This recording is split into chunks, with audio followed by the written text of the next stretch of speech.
Good evening and welcome back to Mountain Minds Monday, a program of Tahoe Silicon Mountain. My name is Ellen Rayner and I'll be your hostess for the evening. I'd like to thank our sponsors for the event. Our gold sponsor, Holland & Hart, has been a sponsor for many years now. We also have quite a few community partners that allow us to make this happen. Nevada County Tech Connection, Tahoe Truckee Media. Take a look at the new logo. That's very exciting. The Truckee Airport is also a community partner. Lyft Cowork, who was mentioned earlier and is the venue for our other monthly event, our first Friday at 4 Entrepreneurs Roundtable.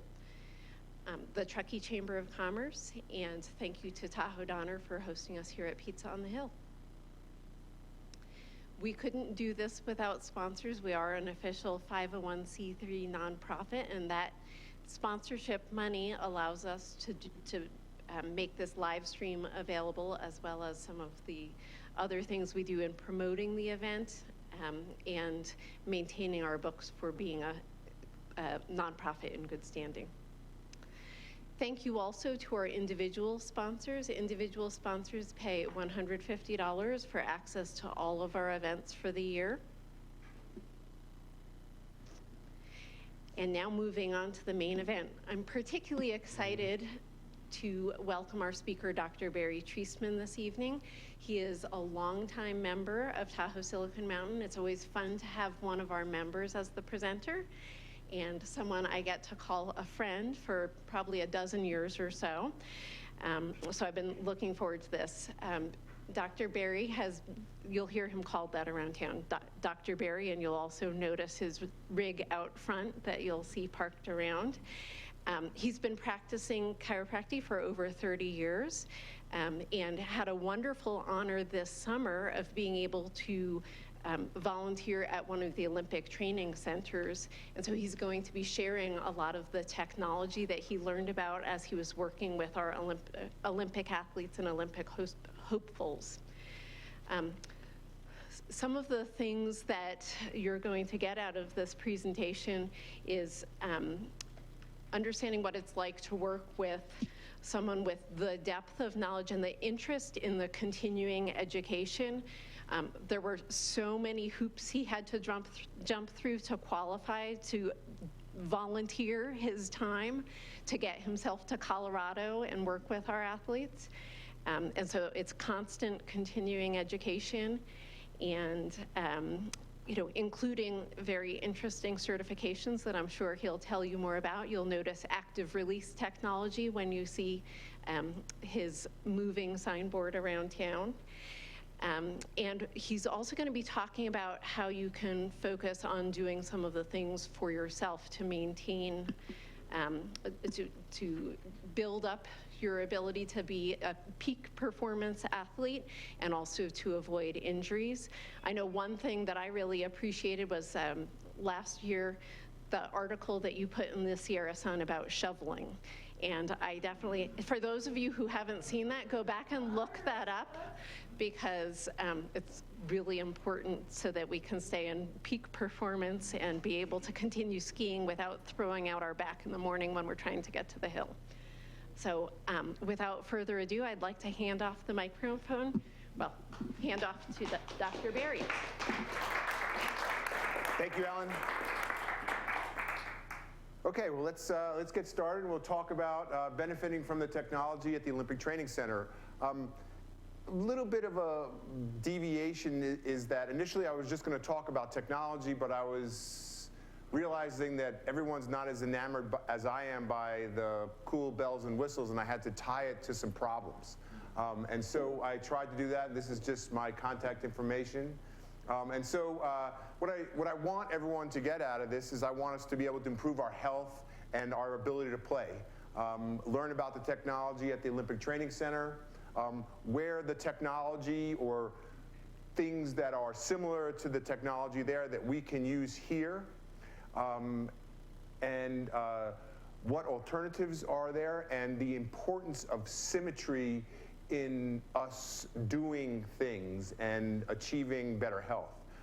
And we're going to have a bit of an anterior ligament focus, but the things that help an anterior cruciate ligament injury are going to help just about any lower extremity injury, hip, other knee problems, ankle problems, that kind of stuff. So it's pretty broad. I'm also doing these same talks. I've done it at UNR Sports Medicine Grand Rounds, and I'm going to do it at the Lake Tahoe Medicine program in a week and a half. So I'm going to go to my favorite thing last, because I'm going to kind of expand on it a bit. And the sports optometry, they have a sports optometry suite, and I tried to make it so that it was that there's actual performance gains by doing sports optometry training. I was the kid who had problems throwing and catching the ball, and I think that if I would have known about this, or my parents would have known about this, that I would have benefited. And this is just a study where they increased the batting averages of the University of Cincinnati baseball players by a huge amount in a couple months. So this sports optometry stuff is really powerful, and we can go and get some of this stuff. UC Berkeley Sports Optometry Center has this, and so this is one of the many different things that they put the athletes through, the baseball players. This Dynavision, they put you in a dark room, and essentially you just try and tap the dots as much as you can, as fast as you can, and it's training your hand-eye motor coordination. And this is just one of the things that they can do. The sports optometry also has an application in concussion, judging how people respond from concussions and their ability to return to play. So they can measure eye movements and responses and make better decisions when someone has a concussion, and concussions are very much in the forefront of sports injuries at this point in time.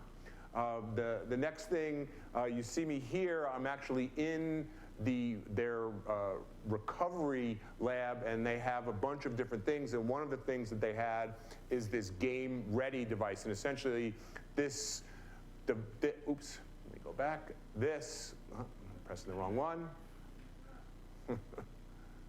Okay, where is the pointer?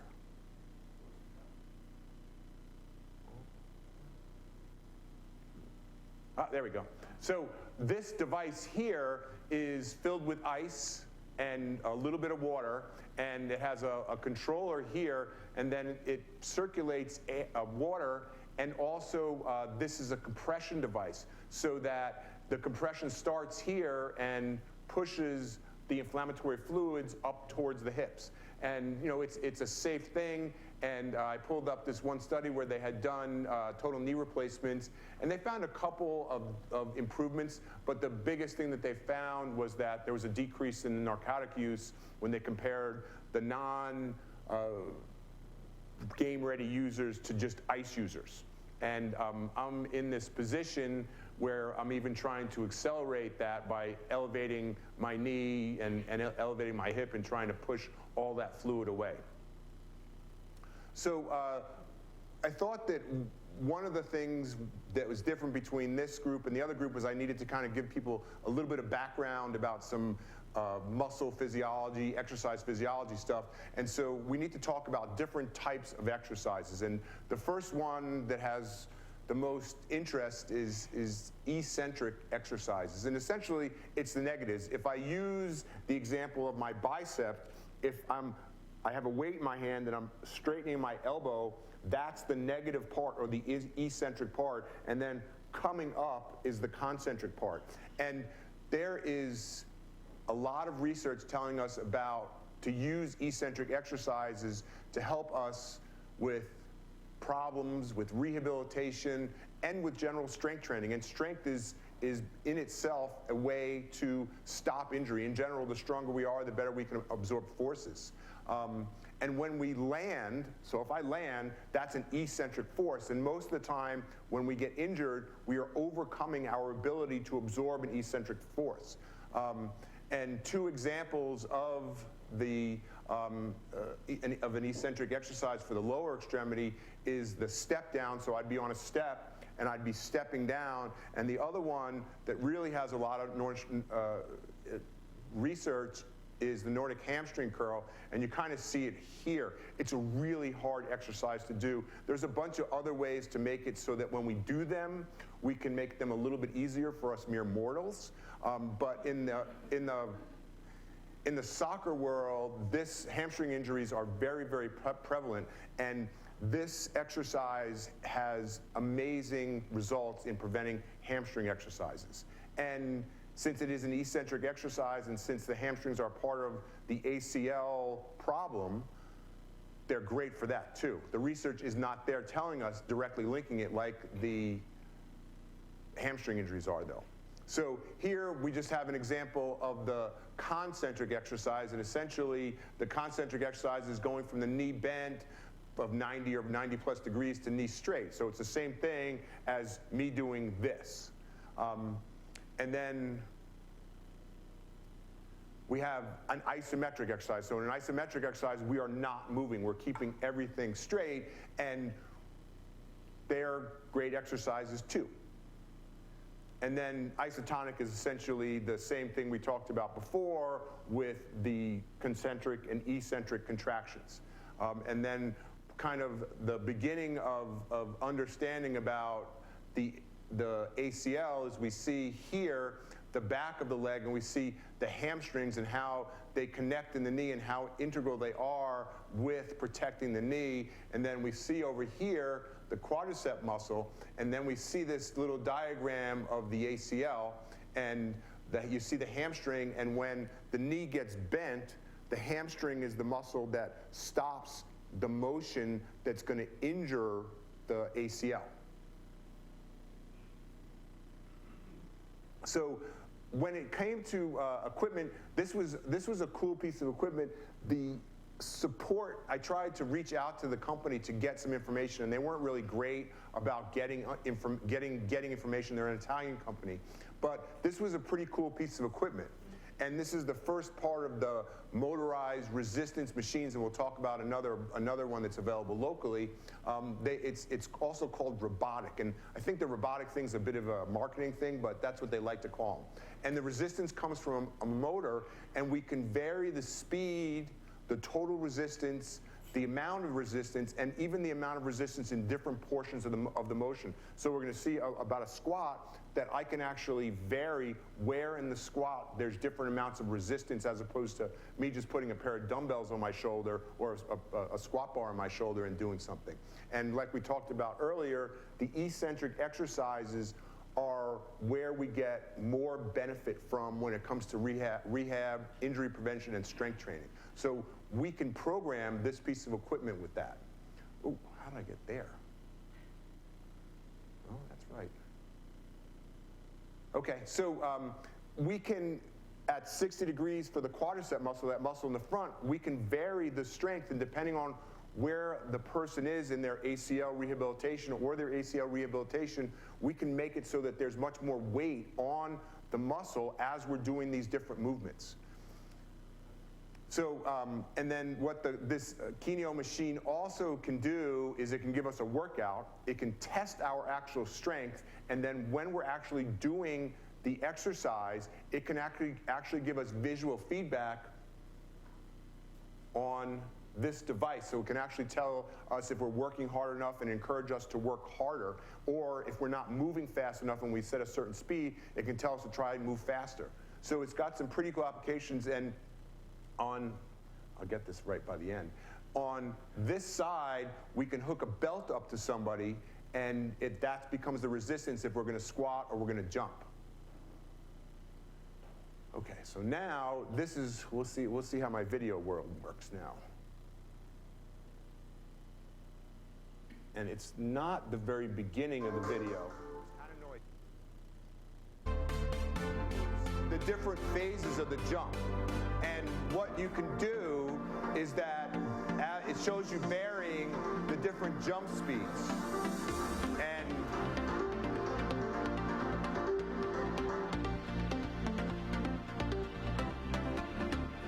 yeah, no, thank you. And so, and here it's slowing down, and you can see that the concentric phase, there's 40 kilograms of resistance, and then the flight phase, when the person becomes airborne, they get rid of the resistance, so that when they come back and land, there's not as much force pushed into the body, which is a really nice thing, because the less traumatic force, the less violent force, generally the better it is on our body.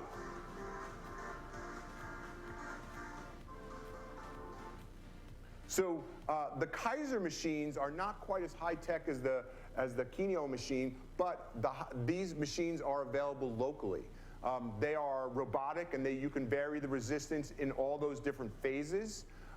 It's not going to give you the feedback. What it does have, if they have the upgraded version, is that it can actually track your workload, so you can actually go and see how well you did of a certain exercise over a long period of time. The new Giulio Mancuso Performance Center, which is the gym in the Pioneer Center, they're in the process of building the new one, and when they finish the new one, I've been told that there is going to be a whole suite of these Kaiser machines there, so it's pretty cool. And they also have them at the Bartis Alter Center for Performance in Southlake. They have it as part of the rehabilitation and their gym. So the next really cool thing that they had there was blood flow restriction training. Essentially what this is we are putting a cuff on a body part, and we're building up the pressure and compressing it so that we decrease the circulation. Maybe stop, but I'm not sure about stop. And so what this does is that it makes it so that we can go lighter in the amount of force or weight we're using when we exercise, but get the strength gains of having higher weight without putting the force through the body. So in early rehabilitation, this has really great applications. And this one study, they compared the blood flow, and it actually decreased the pain significantly post-ACL. And the pain inhibition is a problem that most ACL injury people have to deal with. It's also appropriate with sarcopenia, and sarcopenia means loss of muscle mass, just like osteoporosis means loss of muscle mass, loss of bone mass, sorry. And so we can actually not put too much stress through these body parts, but get strength gains, and when you strengthen something, when you stress something, the body part is going to get stronger. So stressing the body means that we're going to get more muscle mass or more bone density, which is also two really good things for us. The next thing I want to talk about is the DEXA scan, and some people may have heard about a DEXA scan because it's often used to measure osteoporosis. But this DEXA piece of equipment can actually measure muscle mass, and you can use it to see if you have gained strength during a rehabilitation program or a strength training program. And it's pretty cool to be able to do that as a device to use in research, but also that they would actually measure it on the athletes to see how they were doing in their programs. It also, for people like wrestlers and boxers where they had to be in a certain weight class, you can use this device to measure how much water mass you have and tell if you really can get down to the next weight level or whatever weight you need to have, and it's fast. It only takes about 10 minutes. So this was the big bells and whistles, this piece of Neuroxin equipment, and it's a combination of all of these different things, and not everybody has all these different things, but at the Olympic Trainer, they had all these things. And there's a software system that controls the whole thing, and then there's all of these different attachments, options, whatever you want to call them. So there's dual force plates, high-speed video, EMG, electromyography, inertial motion units, pressure treadmill. Then there's a software, and then there's Matt Jordan. And Matt Jordan is the strength and conditioning coach for the Canadian Olympic team. And we're going to talk about him because I was really excited about what he was able to do. So here is a picture of the force plates, and essentially you jump on the force plates and it measures your force getting back down and can also give us vector direction. So it becomes a cool thing, and that's the first thing. Then this here, if you can see, in the floor right there and halfway right there, those are the same pressure plates that we just looked at. And the advantage of having these pressure plates is that when you're jumping, you don't fall off them, so the likelihood of injury is way less. And they might be a little bit more accurate because they're not going to move at all. And that's in the Olympic Training Center. Southlake has Barton has the plates, and I have a report from them. So here is their video system, and generally it's a 2D video system, and it's high speed, and it gets connected with one of those other options or all of those different options, and so it lets us see what is happening in someone's body as we're collecting the force information. So we have video alternatives to that high-speed stuff.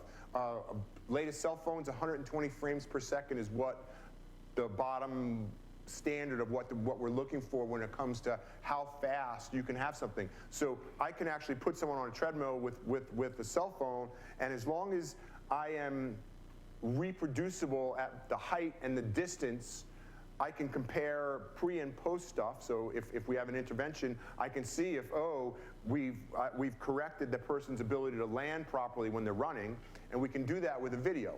And there's an app called Angulus that we can get on our phone, and we can actually measure joint angles, and that's really cool because we can see things when we're doing joint angles that tell us about problems, whether they're problems to come or already problems. And then if you want a bit more, there's a company called Dartfish, and Dartfish has been around for a really long time doing video analysis, and they have a $5 a month app and lets you do sharing and measuring. And then I've kind of said need to be consistent with the position in the camera. And the other thing that if you really want to do this is that if we're looking at my hips from that direction and we want to see this motion at the hip, ideally the camera is going to be at the same exact level because that's going to minimize the camera distortion as opposed to if the camera's up here and I'm measuring down here. So here is a picture of an EMG, and they generally have 2 or 3 sensors that they put on the skin to measure the EMG, and with all movement patterns, there's going to be a measurement, and different parts of the motion are going to have spikes in muscular activity. And we can measure that and then watch the person, and also, there's also, I'm drawing a blank of what the icon, the little skeleton man, but we'll come up to him in a second. So here are the surface markers that are going to get put on when they do the video, and the correlation between the surface markers is going to help with the movement and be able to measure it, and we can incorporate that with that guy. And we can actually see the different joint angles because we put those sensors on different body parts. And those sensors, those inertial motion sensors, are becoming really commercially available. And so we can buy them and put them on someone's arm for like $200. Doesn't give you the accuracy of having 8 or 9 positions because you just need way more data, and you have to have the computer power to measure the data. And then they have this treadmill that has a pressure landing plate similar to the force plates, but it's underneath the deck of the treadmill. So we can actually measure how somebody lands, if they land on the outside of the feet or the inside of the feet, and we can come up with an intervention, whether it be a training intervention, a feedback intervention, getting them to change how they're running, and then we can remeasure to see if that has happened. So Matt Jordan, like I said before, is the strength and conditioning coach for the Canadian ski team. And under his guidance, the Canadian ski team had no ACL injuries for 4 years, which is a huge thing to do. And what he attributed to doing is using those pressure plates. And how they use the pressure plates, here's Lindsay. Lindsay Vaughn, and we'll see her get an ACL injury. Trying to chase down Tina Maze, redefine the season that Maze's having by saying, I wasn't there when you took over the overall race. What a rivalry they have. she's going to know that Tina Maze is in the lead. But this is the woman here with the most Super G wins of any woman in history and 59 World Cup wins total. When she wants something, look out. So many traps in this course with the conditions on right now. 400s to work with. Beautiful set of turns there. Were they too perfect again in Super G? Steady bounce a little bit low there. Back there tucked so well. And now has dropped back. Fawn over the top. And she is down heavily. Lindsey Fawn. So,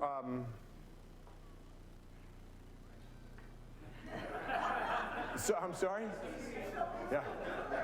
So here we see this is a professional soccer player, World Cup level player, and we see what he has kind of done to his knee. And the picture's not the greatest, but he's all bent and rotated in that lower leg in the process of tearing his ACL.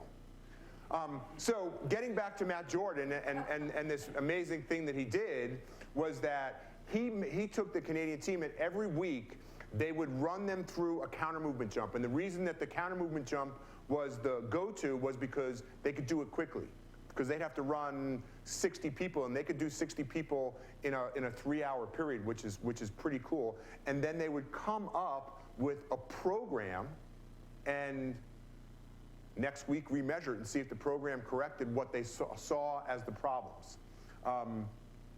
And he measured the lower limb asymmetry between the two legs. And we'll kind of expand on this, kind of using the eccentric, concentric stuff, because we can kind of be very fine in where we're going to focus the exercise therapy.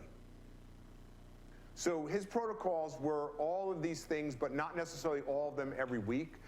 The counter movement jump and the squat jump were his two big things, and essentially the counter movement jump is a down and up, so you're getting to use the body spring and inertia to do it, and a squat jump is you're here and you explode upwards. So you don't get to use that eccentric force measurement or the body spring when you measure it.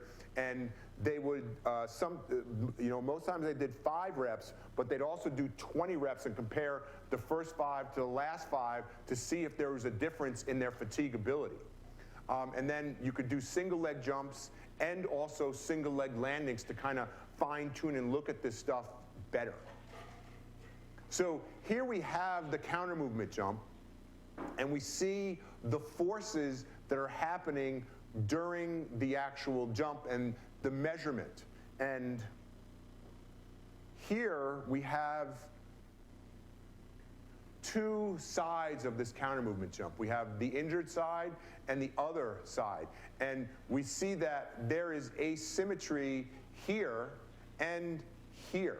And essentially, this is kind of the concentric part, and this is more the eccentric part, and this is more the concentric part.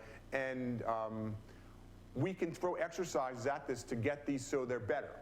And it's not quite as simple as you're asymmetrical or you're not asymmetrical, because no one is really perfectly symmetrical all the time. We like to be symmetrical, but there's between 15 and 20% is where things start to fall apart, or things have the potential to fall apart. Ideally, and this is one of the things that happens to all the athletes when they come to the Olympic training centers, they actually get measured doing the jumps on that system. So they know before there's an injury what their numbers are. For the rest of us, we most likely don't get that. But we can do some stuff on our own to kind of know where we are or had been. The disadvantages of what happens down the road, we get injured and we compare the uninjured to the injured side, is that in general, there's a general deconditioning of the whole body when they're measuring, so we lose strength. And then the other part is that in addition to that deconditioning, there's a neural inhibition that comes from the injured side and influences the uninjured side. The best training is actually going to be the sport. So we don't want to just train a counter movement jump or a concentric straight leg raise like they do on a Cybex machine. We need to actually do the activities of the sport and mimic the activities to really get the results. The further we get away from the sport in the movement, the more problematic the activity is going to be. So we can't just do leg extension and expect that to be our only rehab or prehab or conditioning, whatever we are. So this is kind of, Matt Jordan's thing is this kinetic impulse asymmetry index. And this is that comparing the right and the left side, or the injured and uninjured side, how out of balance is it during that whole curve. So when it comes to looking at the exercise, when the beginning of the exercise is very much neural in its influence, meaning that if I'm going to explode out of the line, that comes from how the nervous system reacts and performs, not how big the muscle is. How big the muscle is the second half. So when we train, we can train with an intention to enhance the nervous system part, because it might be the more important part because of when injuries occur. So I kind of already talked about the specificity. The body is very efficient. It learns from a certain movement. If you only walk at 2 miles an hour, you're only going to get better at walking 2 miles an hour. So we have to do what we're going to do. It's really, really smart. If we don't use something, we lose it. If you train slowly, you're going to be slow. Don't train the test. I've kind of already talked about that. I'll talk about that already. And we cannot mimic the exact joint angles and the forces that are applied in sport, but we can try.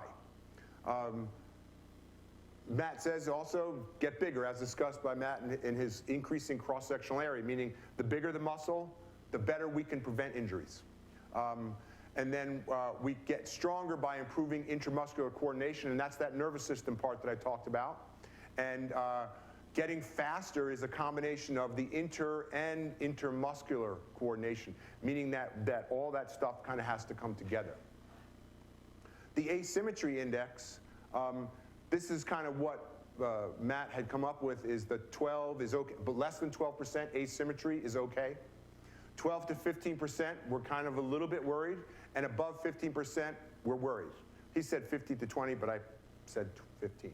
So this is one of the trainers at Barton in Southlake was nice enough to share this with me, and this is a peak landing force asymmetry. So this is this athletes, when they land, what's happening force-wise, and ideally they'd be here in the center like they are in trial 1, but you see what happens here in trial 2, that he goes way, way, way out.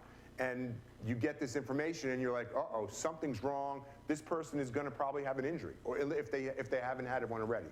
And then here we see just the eccentric part. So this is just the landing part of that curve, and we see that he is okay here. So stronger athletes have less problems. So yes, obviously we're not getting like this guy, and I don't know if he's photoshopped or what, but it's kind of insane. But these women over here are not photoshopped. Those are real strong women. So they're strong, and they probably are going to be able to add force, but they may have some other issues because of how much mass they have. So this piece of equipment is the gold standard when it comes to muscle testing and testing asymmetry right and left. And if we went back and looked at that Kineo system, the front part of it has a device like this where we can measure that knee force. And this, because we are taking as many variables as we can out of the mix, that he is strapped down at his waist, at his thigh, and this we can control if there's movement, if it's static, how fast the movement is, as in the number of degrees per second. But this piece of equipment is the gold standard, and we need to be measured. We don't have the ability to be measured because of this piece of equipment is $35,000 and it's not available at any, we have no place around here where it's available. In Reno, at Physical Therapy Reno, they have this piece of equipment. So we can get measured. But we can use a hand dynamometer. And local PT offices have a hand dynamometer. And it's not going to be as accurate, but if we can get still some accuracy and you can see general asymmetrical weaknesses that we need to work on. And these asymmetries are super important. So we talked about kind of that Cybex machine here in that previous slide, and we can measure how strong we are. We could do something like how many times can you move 100 pounds on a single leg. And if we go to the gym tomorrow and we do that, then we have a base of what our strength is if we were to get injured. And we can compare right side to left side. And again, that asymmetry is a really important thing, and this becomes a motivating factor. And quadricep strength is a big predictor of re-injuring our ACLs, and ACL re-injuries are very common. I think it's in the 30% injuries. It's super high. So, and here we see two graphs of the uninjured side. So we see on the quadricep side, we see the uninvolved side, and we see its strength. And then here we see the involved side, and there's a big strength difference at maximum force and also at 50 milliseconds, 150 milliseconds, and 250 milliseconds. And this beginning part is probably the most important part because this is where we respond and prevent an injury, because it's at the very, very beginning of a movement that we're going to hurt ourselves. And we see the same thing on the hamstrings. And there is the slip and catch mechanism, and essentially the slip and catch mechanism is someone coming down very fast like that and not being able to handle that eccentric part of the load and be able to do it. And this eccentric injury happens in the first 60 milliseconds. So super, super fast. And this is not really us, because most of us are not World Cup racers, but this is Truckee. We're not like the rest of the world. The level of athleticism here is high, but we're not the top 50 people in the world. But just to keep an idea of who we're talking about, but it's the same thing happening. Maybe it's the first 80 milliseconds or whatever. But what I wanted you to get out is that it's where these injuries happen, and that we can strengthen in those particular ranges of motion to respond. Because we were talking about sport, we can train for sport, but maybe we can also train to prevent injuries if we know where they're happening. And they were lucky enough to actually be videotaping those World Cup skiers when they got their ACLs torn. So we want to do that. So there's this isometric strength overflow. So if we know that this degrees of bending is where I can prevent that injury, then I need to strengthen in that area. And from this very old research, if you hold an isometric, like a wall squat as an example, that from 10 degrees above that holding place to 10 degrees below it, we get a strength gain. We don't get that strength gain from that whole range of motion. We talked about that the body's super efficient, that it will actually accommodate in those areas and not accommodate in other areas, and you're just like, wow, the body's amazing. So when it comes to programs, if we are uninjured and we are not an elite athlete, then from general strengthening programs, we will benefit. If we are injured or we are at the very, very top of the game, then things need to be tweaked. And the biomechanical motion analysis that they can do with that Neuroxin machine is part of what they can do for those individuals. And this quote's from FIFA, and FIFA is the big soccer World Cup organization, and so they have a bunch of really great medical information, and they have a medical diplomate program that any healthcare provider can take, and that's what this is from. And they have some great soccer injury prevention programs called the FIFA 11 Plus. And then, this is another example of Truckee that, no matter how bad the injury is, everybody wants to go out and do what they want to do, like tomorrow. And that's, it's a pretty ubiquitous thing that, this is Truckee. I practiced in the suburbs of New York City for 10 years, and that was not the population. Here, it's kind of cool. So here's more asymmetry, and this asymmetry thing keeps coming up. So more asymmetry, that asymmetry is present 2 years after an ACL repair. So we're not measuring. That's the deal. If someone was getting measured every 3 months, every whatever, at some kind of regular time period, they'd be seeing how are they weak or are they not weak, or they could be going back and doing that knee extension as that test to see if their limbs equal.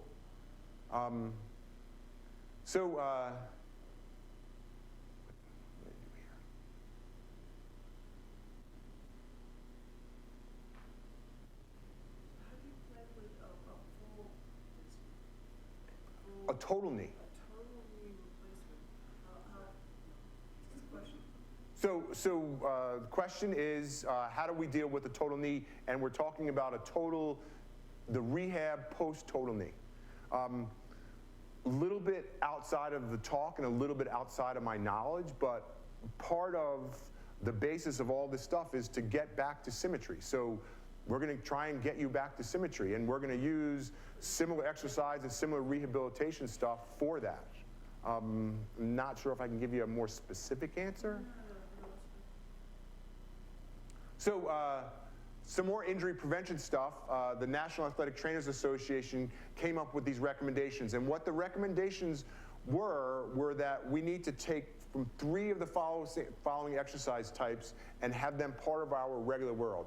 I really think that we need to have all of them in. So we need to have strength, plyometrics, and plyometrics is jumping stuff, agility, like running around cones, generalized balance, so can I stand on a single leg, and how flexible I am. So all those things really need to be part of it, and we also need proper feedback.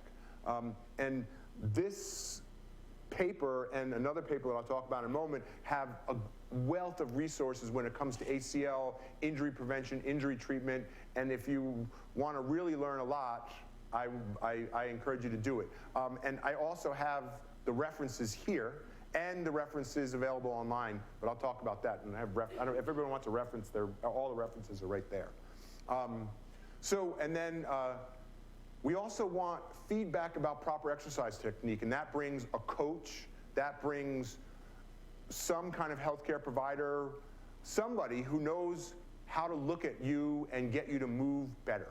And that's usually a combination of people. And again, the cell phone is wonderful because you watch the cell phone and look at yourself from both sides and see if you move symmetrically.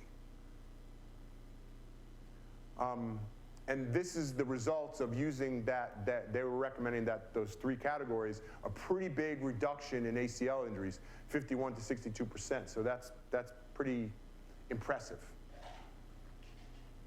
And then we can see those abnormal motions with video and force plates. They encourage the multi-component training programs to improve our lower extremity biomechanics, which is pretty much what I've been saying. So we might not have a force plate, but if we have a decibel meter and we can measure the sound of when we land, we can tell how quiet we are, and that tells us how we are absorbing the force. So another low-tech way to not have the force plates.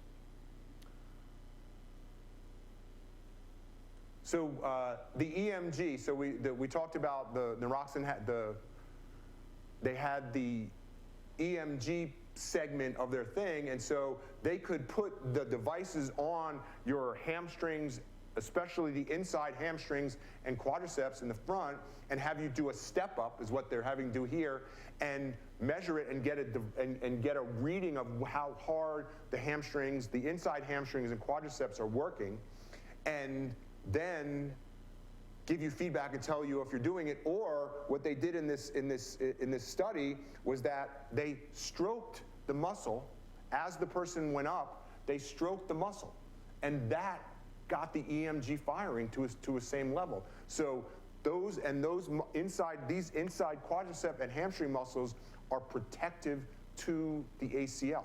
So another low-tech way to apply this stuff. Interestingly, you know, that one of the choices of the ACL graft is to take one of the hamstring muscles, and it's probably the preferred way at this point in time. But we certainly know that the hamstring is part of the problem of getting into it, and then if we take part of it away, you wonder if that's logical. But what we know is logical is that we can tickle that person in that hamstring and get it to fire better. So pretty cool.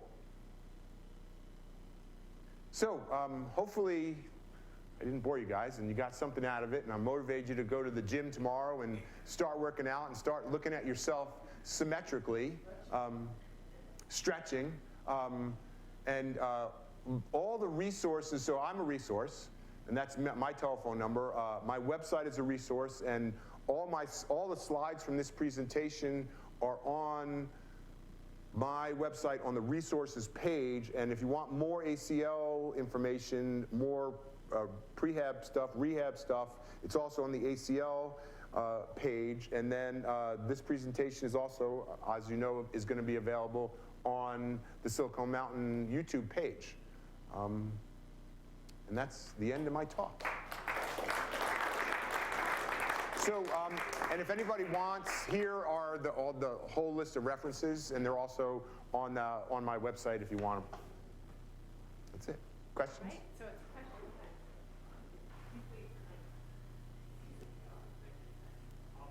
Thank you very much, Barry. This is terrific. Thanks. You said something that there was a 30% risk of ACL injuries. One thing I wanted to ask you. Okay. So the question was about the 30% ACL injury, and what I was quoting was ACL re-injuries are at about 35%, which is insane, and that's in, I think that's in an athletic competitive population, not the general population. And thank you. And then the other question, or I heard something recently that women are 8 times more likely to have an ACL injury. Is that correct? Right. No, absolutely. So the ACL injuries are at a higher. Women are at a higher risk for an ACL injury than a male injury in most populations. In the professional sports people, that is not the case, which is really interesting. But in the rest of us, yes. And I talked about the FIFA Medical Network, and the FIFA Medical Network has a big focus on females, and in general, there's lots of focus on female soccer players to prevent ACL injuries in soccer. But yes, that's a correct statement. But we can do something about it. You know, it's about strength, it's about a balance, it's about all those things, and all those programs work on all that stuff. Other questions? In the meantime, why don't you tell us about what was the process to become a volunteer, and okay, how you did that? So I guess the last time we had the Olympics, I was like, God, I'd like to go to the Olympics, and was like, okay, well, I wonder how to do this, and found out that each profession has a different requirement to go and help and volunteer for the Olympic Training Center for the Olympics. And there's a bit of a black box. There's lots of gaps in information to figure that out. But so what I found out, eventually doing some search stuff, is that I needed to be in good standing, practice in an athletic way, meaning that I worked athletic events and that kind of stuff, work on athletes, and that I had to do, I'd take a course called a Certified Chiropractic Sports Physician course, which is kind of similar to a fellowship in medicine. It took me a year and, in a bunch of more classes and tests to do that, and then I had to apply this enormous application with references and fingerprints and re-fingerprinting and re-checking my background, and then I had to take they have something called Safe Sport, which is making sure that I understand when I am safe, when athletes are safe, when children are safe in a sporting environment or a coaching environment or a medical environment, and take that class, and then get on a plane and go to Colorado Springs. So what sports disciplines were you working with? Anything unique to those sports that you were working with when you were in Colorado? So in Colorado, the sports that are home there are male gymnastics, wrestling, boxing. I'm just seeing. Okay. Yeah, I'm sorry. Thank you. Swimming. Diving is not actually right on the campus. Diving is actually at the Air Force Base that's up the road. The velodrome, biking, pentathlon, which is the combination of run, shoot, and horse. Yes. What else was there? I don't know, but the male gymnastics were just amazing, and what's kind of cool is that they have the campus, the Olympic Training Center campus, the medical center is in the center, and then all of the gyms are around it. And so when you have a break, when I wasn't taking care of somebody, you'd go to the different gyms and you'd watch them practice, and sometimes you'd help somebody, or sometimes you'd just watch. And the male gymnasts were the most interesting for me. And I was just amazed, enamored, just unbelievable. And they were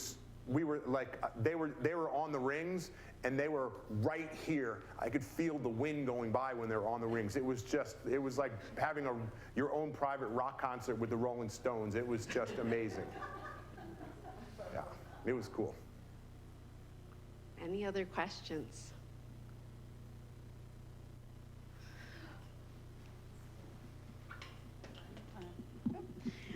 So Judy was asking about full knee replacement. I was curious because many years ago I tore my MCL. I get that it's probably very similar approach to healing and recovery, but I'm curious if you know why, based on all your experience, most injuries are ACLs versus an MCL. Is there?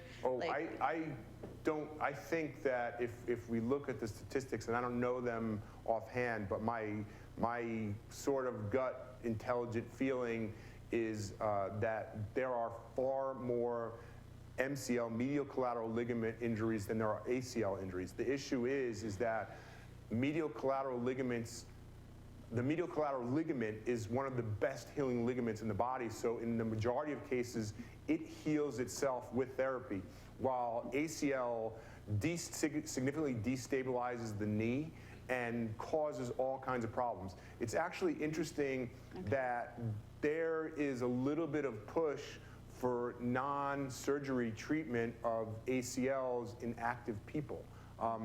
Not really sure, I don't think anybody has the answers yet. It seems to be more prevalent in Europe. And they're making people do at least a start of a rehab program before they're doing ACL surgery. So they're making them spend a month doing rehab, and they're probably getting better results because they're conditioning people. Mm-hmm. But if you've talked or have had an ACL injury, you know that there's a significant destabilizing. Okay. I've had a medial collateral ligament. I've never had an ACL injury, but I have certainly worked and have lots of friends, and yeah, it's destabilizing. Okay, thank you. That explains a lot. I was going to say, before you do a full replacement, that they have you do a month of actually doing all the exercises and everything else, just to have all the muscles, because they're just going to cut it off. So Well, no, and you know, whenever there's an injury, there's going to be deconditioning, and depending on who we are and all that kind of stuff, dictates how much deconditioning there's going to be with the injury. And so, if we can recondition, and when we're reconditioning, when you strengthen muscles, you're strengthening bones. So, when the orthopedic surgeon goes in to do a knee replacement, if he has stronger bone, everything's going to be connected better. So that's a good thing. The other interesting part of this question is that how much how much rehab can we do and how much surgery we can do, and these are all questions that are a very moving kind of question, and everyone's a little bit individual. But there was a recent study where they did a sham actual knee surgery on somebody. So they actually went in with a scope into the person's knee, and then they took them and they compared them to another group, and 12 months later there wasn't a big difference between the groups, and there was no surgical procedure. But when you didn't have a surgery, you were as motivated as the surgical person to do the PT, and this is a great topic. So the hardest part of my job is motivating people to take care of themselves. And if you've had a surgical procedure, you are highly motivated. So, yeah, it's a really interesting topic that we don't know the answers to yet. A question about typical timeframes of deconditioning versus reconditioning. I've heard from a number of people who were injured if they weren't able to use a muscle for, say, 2 months, how amazed they were, how much they had lost. And how long would it take typically for an adult to regain the strength to be at 100% again if you've lost a lot? If we with the right program. If we go back and we look at ACL injuries, there's still they're not letting anybody go back before 9 months at this point in time. Just because if they did, because that person was doing really well and was really strong and was whatever they were measuring, the injury rate and the re-injury rate is still too high. So 9 months seems to be the earliest that they'll let people, and we want to really see that symmetry come together. And if we could have measured that pre-injury strength, we could have got back, but it takes a long time. And so part of the problem with the ACL is that often it's not just the ACL. There's other parts of the knee that are injured at the same time. And there's pain inhibition. So you're not just dealing with getting the muscle stronger, you're dealing with the, ouch, I can't contract the muscle, even if the muscle is strong enough problem. So I don't have that's kind of my sort of good answer. For that, I have a follow-up question. The pain inhibition probably is valuable too, so you're not re-injuring, but then it also is preventing you from, is there like some golden rule or guideline, or is it a case-by-case situation? Like, when do you try to overcome your pain and train, and when do you just follow your pain and don't? Well, that's part of the mastery of getting the rehabilitation is trying to figure that out. And I don't know the answer to the question other than that. If we look at one of the things that happens with all injuries is there's what we call a central sensitization. So meaning that if I cut myself and I keep poking and tearing at that, eventually I oversensitize that area, and it appears to be more injured than it is because I have rubbed it so many times. And that's part of what happens with a big injury like an ACL. Essentially, you have torn something so badly and you're rubbing something that's sore, and it might not, if we're talking about the cartilage, the meniscus, the cartilage within the knee joint, it might not heal. And you just have to overcome some of that by getting stronger as best you can, because it's just slow healing. tissue. Ed. All right, this question is for Ellen, and she doesn't have to answer it, but it does relate as someone recovering from an ACL injury, if you don't mind my revealing that. What was your, because the background of this, my daughter's recovering from ACL injury. What was your reaction to the presentation, comparing it to your own physical therapy, and what was different, what was the same? And would you recommend anybody recovering look at this presentation? So what some of you may not know is I'm a 3-time offender. I've done my right ACL twice and my left ACL once. So I'm, how many months? I'm almost 5 months post-op on my, well, the second time on my right leg. And I would say that, and the first one was 17 years ago. So I've seen a lot of the changes that Barry talked about in differences in the kind of physical therapy that I'm going through, the stimulating the muscle during the squat, the doing squats where I'm staying from 90 degrees just within a 5-degree range. Some of those are very different from the recoveries that I did before. Some of that because things have evolved, and some of it because I'm doing this recovery in Truckee, not in San Francisco. So I would absolutely encourage people to look at this. I was excited about it, and definitely interested in measuring how out of balance I am and making sure that I get there, and appreciative of the questions that were asked, because I know some of it probably is related to different geometry as a female, you know. But definitely strengthening different muscles to different degrees than I did in previous recoveries. So, I think we are out of town. Can I get another round of applause for Dr. Barry? Thank you. And we'll see you all for Mountain Minds Monday next month, second Monday of the month. Thank you. And as an aside, we're done, or we're still filming, or I don't care. Yeah. So as an aside, you know that in general, the knowledge base in rehabilitation has gotten so much better. And you know oh, here's a piece of paper, and you know, do these exercises 3 times 10 and come back in 4 weeks is certainly on the low side of quality, and now everyone's just doing such better job, and we certainly have some really great rehab people in Truckee. So